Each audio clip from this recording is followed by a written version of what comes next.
আসসালামু আলাইকুম প্রিয় দর্শক, অন্য মঞ্চ অনুষ্ঠানে আপনাদের স্বাগত জানাচ্ছি। ইউসিসি বা ইউনিফর্ম সিভিল কোড বা অভিন্ন দেওয়ানি বিধি নিয়ে ভারতের রাজনীতি বর্তমানে বেশ উত্তপ্ত। পশ্চিমবঙ্গ নির্বাচনের প্রচারে বারবার প্রসঙ্গটি তুলেছেন প্রধানমন্ত্রী, স্বরাষ্ট্রমন্ত্রী, উত্তরপ্রদেশের মুখ্যমন্ত্রী এবং অন্যান্য কেন্দ্রীয় নেতারা। ইউসিসি বা ইউনিফর্ম সিভিল কোড চালু করা এবার বিজেপির পরবর্তী টার্গেট। উত্তরাখণ্ড রাজ্যে ইতিমধ্যে ইউসিসি আইন লাগু হয়ে গেছে। সারা ভারতে ইউসিসি চালু করার জন্য ল কমিশন যুদ্ধকালীন তৎপরতা নিয়ে কাজ করছে। এসআইআর এর বিরুদ্ধে মমতা ব্যানার্জির সরকার আদা জল খেয়ে লড়াইয়ে নেমেও এসআইআর আটকাতে পারেনি। মমতা এখন অতীত, রাজ্যে শুভেন্দু অধিকারীর বিজেপি সরকার। এই সরকারের সামনে একের পর এক অনেক জ্বলন্ত ইস্যু, যেমন অনুপ্রবেশকারীদের বাংলাদেশে পুশ ইন করা, তারপর সংশোধিত নাগরিকত্ব আইনের অধীনে যারা যোগ্য তাদের নাগরিকত্ব দেয়া, জাতীয় নাগরিক পঞ্জি বা এনআরসি তৈরি ইত্যাদি। এরই মধ্যে উঠে এসেছে পশ্চিমবঙ্গের বিশেষ পরিস্থিতি বিচার করে উত্তরাখণ্ডের মতো এই রাজ্যেও সারা ভারতে লাগু করার আগে আলাদা করে ইউনিফর্ম সিভিল কোড লাগু করা যায় কিনা পশ্চিমবঙ্গে, সেই সম্ভাবনা খতিয়ে দেখা শুরু হয়েছে বলে বিশেষ সূত্র থেকে সংবাদ পেয়েছি। এর কারণ মমতার ধর্মীয় তুষ্টিকরণের রাজনীতি বা সহজ কথায় দুধেল গাই থিওরি বড় ঘা খেয়েছে এই ভোটে। এই সময় বাজার লোহা গরম থাকতে থাকতে ইউসিসি আইন আনলে একটা মাইলস্টোন পেরোনো যাবে, খুব একটা অসুবিধাও নেই, কারণ সামনে তো আছেই উত্তরাখণ্ড মডেল। এই প্রেক্ষিতে ইউসিসি জিনিসটা কি, একেবারে সহজ ভাষায় সেটা নিয়ে একটু আলোচনা করি। প্রথমে বলি বিজেপি কেন এই বিষয়টি সামনে আনছে, গুরুত্ব দিচ্ছে, তার পেছনে আদর্শগত, আইনি এবং কৌশলগত কি কারণ রয়েছে। দীর্ঘদিনের আদর্শগত প্রতিশ্রুতি বিজেপির তিনটি প্রধান স্তম্ভ প্রতিশ্রুতির। 1 নম্বর ছিল অযোধ্যায় রাম মন্দির নির্মাণ, 2 নম্বর কাশ্মীর থেকে 370 ধারা বিলোপ, 3 নম্বর সারা দেশে অভিন্ন দেওয়ানি বিধি বা ইউসিসি চালু করা। প্রথম দুটি কাজ হয়ে গেছে, এখন তৃতীয় লক্ষ্যটি পূরণ করার পালা। এটি বিজেপির পক্ষ থেকে দেশকে দেয়া একটা পুরনো প্রতিশ্রুতি। শুধু যে বিজেপির প্রতিশ্রুতি নয়, এটা সুপ্রিম কোর্টের অ্যাডভাইসও বটে। সুপ্রিম কোর্ট বিভিন্ন সময়ে, যেমন শাহবানু মামলা বা সরলা মুদগল মামলা, সেখানে জানিয়েছে যে সংবিধানের 44 নম্বর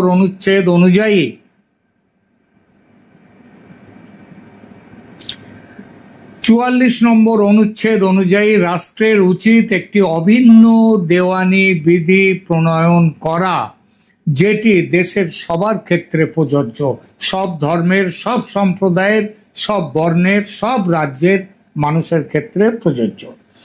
এছাড়া আর কি এর উদ্দেশ্য? লিঙ্গ বৈষম্য দূর করা ও নারীর অধিকার রক্ষা। বর্তমানে বিভিন্ন ধর্মের, এখানে আরো পরিষ্কার করে বলি, অনেকেই মনে করেন ইউসিসি বোধহয় মুসলমানদের উদ্দেশ্য করে করা হচ্ছে, তা নয়। এটা শুধু ইসলাম নয়, হিন্দু সহ অন্যান্য ধর্মেও তাদেরও নিজস্ব আইন আছে, পার্সোনাল ল আছে। আর সেই ল থাকায় বিবাহ বিচ্ছেদ বা উত্তরাধিকারের ক্ষেত্রে নারীরা সমান অধিকার পান না। ইউসিসি চালু হলে ধর্ম নির্বিশেষে দেশের সমস্ত নারী সমান আইনি সুরক্ষা পাবেন। তাই মূলত লিঙ্গ নিরপেক্ষ ন্যায় বিচারের স্বার্থে এই দাবি। এবার আসি পশ্চিমবঙ্গের বিশেষ প্রেক্ষাপট সেই বিষয়ে। পশ্চিমবঙ্গে নির্বাচনের পর বা তার আগে বিজেপি বারবার ইউসিসির প্রসঙ্গ টেনে যে আনছে তার নির্দিষ্ট রাজনৈতিক লক্ষ্য রয়েছে। প্রথমত জাতীয় সংহতির বার্তা। বিজেপি এক দেশ এক আইন এই জাতীয়তাবাদী ধারণাকে পশ্চিমবঙ্গে এবং সারা দেশে তুলে ধরতে চায়। আলাদা আলাদা ধর্মীয় আইন জাতীয় সংহতির পথে বাধা, এটা বিজেপির বিশ্বাস। দেশের মানুষকে সেই বিশ্বাসের অংশীদার করতে চায়।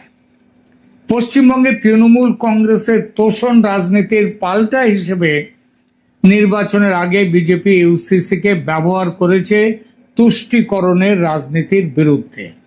বিজেপির বক্তব্য আইন সবার জন্য সমান হওয়া উচিত, কোনো বিশেষ সম্প্রদায়ের জন্য আলাদা নয়। পশ্চিমবঙ্গে হয়তো সেটা মুসলিমদের ক্ষেত্রে তারা মনে করছে তাদের জন্য করা, কিন্তু ভারতের অন্যান্য অনেক রাজ্যে হিন্দুদের নানা রকম আইন রয়েছে, উত্তরাধিকার আইন তো বিশেষ করে। উত্তরাখণ্ডে ইতিমধ্যে ইউসিসি বিল পাশ হয়েছে। বাংলায় পশ্চিমবঙ্গ বা অন্যান্য রাজ্যেও এই মডেলের কথা বলে বিজেপি বোঝাতে চায় যে তারা তাদের ইস্তেহার বাস্তবায়নে দৃঢ় প্রতিজ্ঞ। এবং বর্তমানে ল কমিশন এই বিষয়ে বিভিন্ন ধর্মীয় সংগঠন এবং সাধারণ মানুষের সাথে আলাপ আলোচনা করে তারা বিষয়টিকে দেখছে যাতে একটা সারা দেশে ইউসিসি নিয়ে আসা যায়। এই হচ্ছে ইউসিসির প্রেক্ষাপট। এবার খুব সহজ ভাষায় বলি, ইউসিসির পক্ষে ও বিপক্ষে যারা বলছেন তাদের বক্তব্যের কতটা গ্রহণযোগ্যতা। ইউসিসি মানে কি? খুব সহজ ভাষায় আবার বলি, বিয়ে, তালাক, উত্তরাধিকার, দত্তক নেয়া, সম্পত্তি বন্টনের মতো ব্যক্তিগত বিষয়ে ধর্মভেদে আলাদা আইন না থেকে সবার জন্যে, হিন্দু, মুসলিম, পার্সি, খ্রিস্টান, বৌদ্ধ, শিখ সবার জন্যে একটাই সাধারণ দেওয়ানি আইন থাকবে। এটাই এই আইনের মূল উদ্দেশ্য। ইউসিসির পক্ষে যেসব গুরুত্বপূর্ণ যুক্তি আছে সেগুলো বলি, কারণ কোনো বড় আইনি পরিবর্তনকে বোঝানোর সবচেয়ে, এরপরে আমরা বলবো তার বিরুদ্ধের কথা। সব ভালো উপায় হচ্ছে একটা আইনকে বোঝার যে দুই দিকে দেখা, তারপরেই সিদ্ধান্ত নেওয়া। ভারতে এই পার্সোনাল ল অনেক ক্ষেত্রে ধর্মভিত্তিক। আমরা মনে করি এর বিরুদ্ধে শুধু মুসলমানরা আছে, তা কিন্তু নয়। হিন্দু, মুসলিম, খ্রিস্টান, পার্সি এবং কিছু ক্ষেত্রে বিভিন্ন আদিবাসী সম্প্রদায়ের পারিবারিক নিয়ম কানুন এক নয়। মুসলিমদের যেমন এক পুরুষের 4 স্ত্রী থাকতে পারে, কিন্তু ভারতের বোধহয় 1% মুসলিমেরও একাধিক স্ত্রী নেই। সুতরাং এটা তাদের ধর্মে আছে, কিন্তু তারা ব্যক্তিগতভাবে এটা গ্রহণ করে না। তেমনি আবার দেখুন হিমাচল প্রদেশের, সেখানে বেশ কিছু জায়গায় সেখানে এই নিয়ম রয়েছে যে একটি পরিবারে একটি মহিলা তার পরিবারের সমস্ত ভাইয়ের সাথে তার বিয়ে হয়। এইসব আইনগুলো তৈরি হয়েছে নানা রকম ভৌগোলিক, অর্থনৈতিক ইত্যাদি পরিস্থিতির চাপে। তো এরকম নানা, আবার কিছু ক্ষেত্রে বিভিন্ন আদিবাসী সম্প্রদায় তাদেরও পারিবারিক নিয়ম কানুন রয়েছে, একাধিক স্ত্রীর কথা আছে। অর্থাৎ একই দেশে একই নাগরিক হয়েও শুধু ধর্ম বা সম্প্রদায়ের পরিচয়ের কারণে ব্যক্তিগত আইনের ক্ষেত্রে আলাদা আলাদা নিয়ম প্রযোজ্য হয় এ দেশে। কম বেশি সব ধর্মীয় সম্প্রদায়ের মধ্যে কিছু নিজস্ব কানুন আছে। আমি বললাম একটু আগে যে মুসলিমদের মধ্যেও 1% মুসলিমও তাদের একাধিক স্ত্রী একসাথে থাকে না, এটা দেখা গেছে। ঠিক তেমনিভাবে হিমাচল প্রদেশে যাদের কথা বললাম, কাংড়া ইত্যাদি এলাকায়, সেখানটায় দেখা যায় যে তাদের মধ্যেও যে এক পরিবারে সব কজন ভাইয়ের একজন স্ত্রী, এই ব্যাপারটা তারাও বন্ধ করে দিয়েছে, আজকাল প্রায় থাকেই না। সুতরাং এইসব নিয়মগুলো অনেকটাই উঠে গেছে, তবু বিভিন্ন ধর্মীয় প্রতিষ্ঠান তারা এগুলো চালিয়ে যাচ্ছে, তারা এর সপক্ষে বলে যাচ্ছে। ফলে ইউসিসির বিরুদ্ধে এইসব ধর্ম সম্প্রদায়ের কারো কারো পক্ষ থেকে বিরোধ করা হয়েছে, এমনকি আদালতেও মামলা হয়েছে। ভারতের সংবিধানের আর্টিকেল 44-এ রাষ্ট্রের জন্য একটি নির্দেশমূলক নীতি রাখা হয়েছে। যেখানে বলা হয়েছে যে রাষ্ট্র নাগরিকদের জন্য একটি ইউনিফর্ম সিভিল কোড চালুর চেষ্টা করবে। মানে ইউসিসি কোনো হঠাৎ তৈরি হওয়া বিজেপির স্লোগান নয়, এর সাংবিধানিক ভিত্তি বহুদিন ধরেই আছে। এখন প্রশ্ন হলো, ইউসিসির পক্ষে এত জোরালো দাবি কেন ওঠে? প্রথম কারণ ওই যে বললাম, সমতা। ইউসিসির সমর্থক যারা তারা বলেন একটি আধুনিক গণতান্ত্রিক রাষ্ট্রে ব্যক্তিগত অধিকারের প্রশ্ন ধর্মের উপর নির্ভর করে হওয়া উচিত নয়, বরং নাগরিকত্বের ভিত্তিতে হওয়া উচিত। অর্থাৎ আইন যদি সত্যিই সবার জন্য সমান হয়, তাহলে বিয়ে, তালাক বা উত্তরাধিকারের মতো গুরুত্বপূর্ণ বিষয়ে একজন নাগরিকের অধিকার তার ধর্ম দিয়ে নির্ধারিত হওয়া যুক্তিযুক্ত নয়, গ্রহণযোগ্য নয়। দ্বিতীয় কারণ, নারী পুরুষের অধিকার। ইউসিসির সমর্থকরা মনে করেন বিভিন্ন পার্সোনাল লয়ে যে বৈষম্য বা অসাম্য রয়ে গেছে সেগুলো দূর করতে একটি সাধারণ অধিকার ভিত্তিক আইন সহায়ক। বিশেষ করে উত্তরাধিকার, যেটা হিন্দুদের মধ্যেও রয়েছে, ভরণ পোষণ, বিবাহ বিচ্ছেদ বা পারিবারিক নিরাপত্তার ক্ষেত্রে একটি একক আইনি কাঠামো নারীর ন্যায্য অধিকারকে আরো শক্তিশালী করতে পারে। তৃতীয় কারণ, জাতীয় আইনি কাঠামোর সরলতা।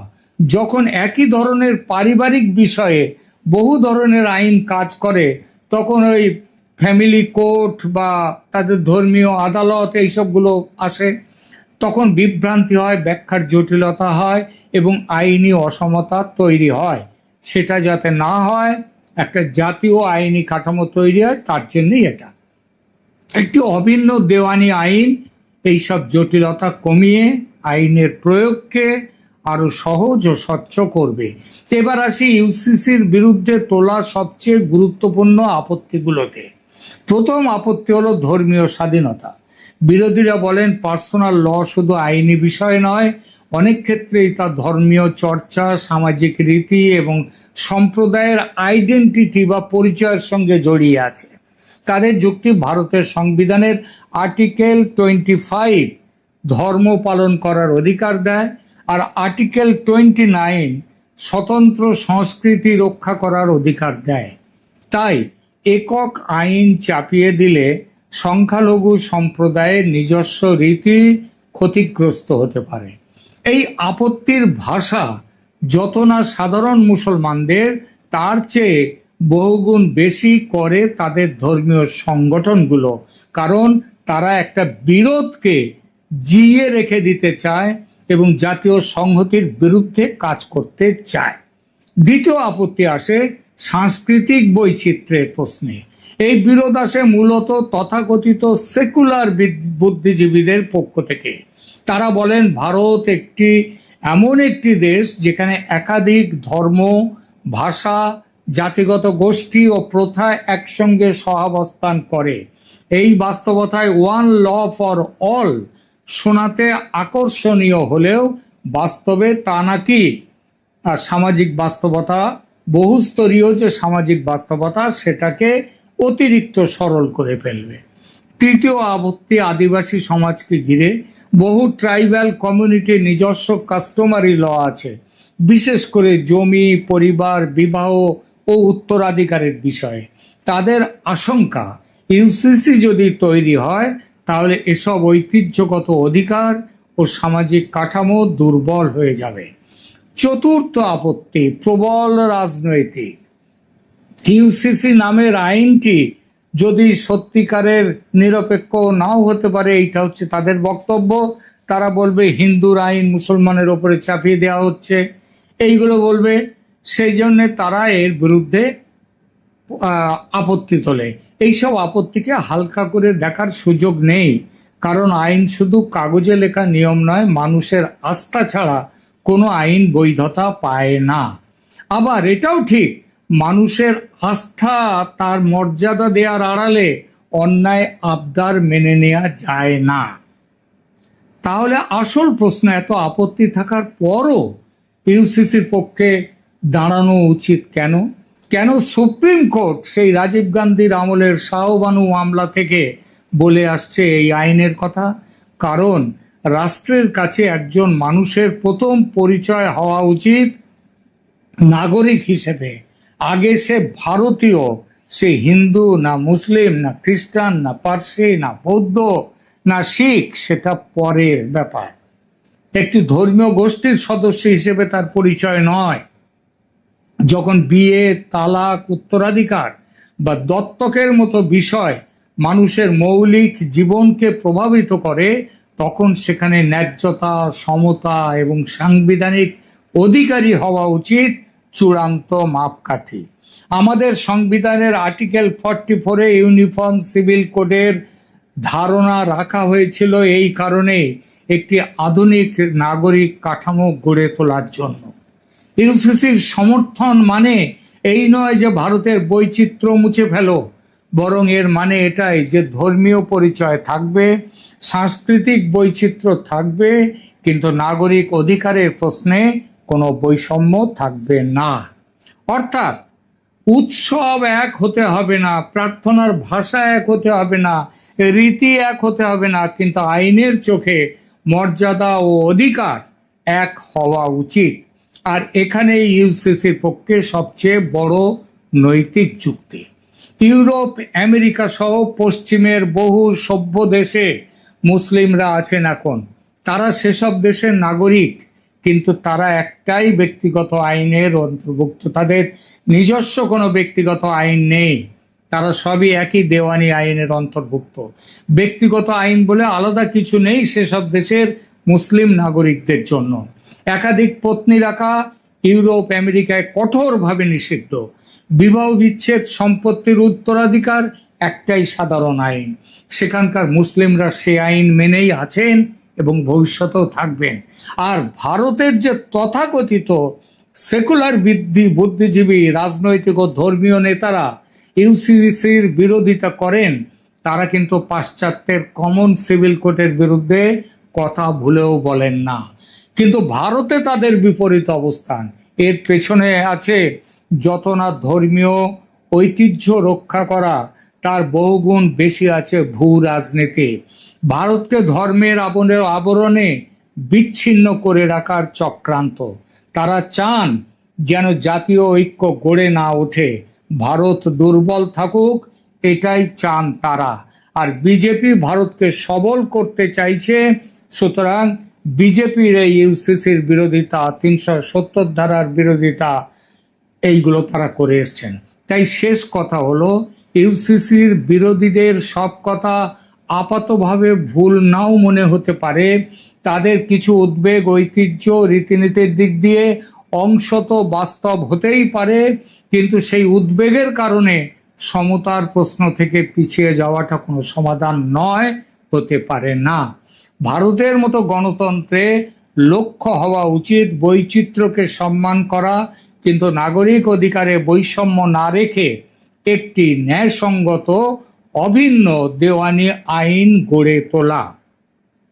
সোজা কথায় ইউসিসি হওয়া উচিত এক জাতি, এক নাগরিক মর্যাদা এবং সমান অধিকারের প্রকল্প। ধন্যবাদ।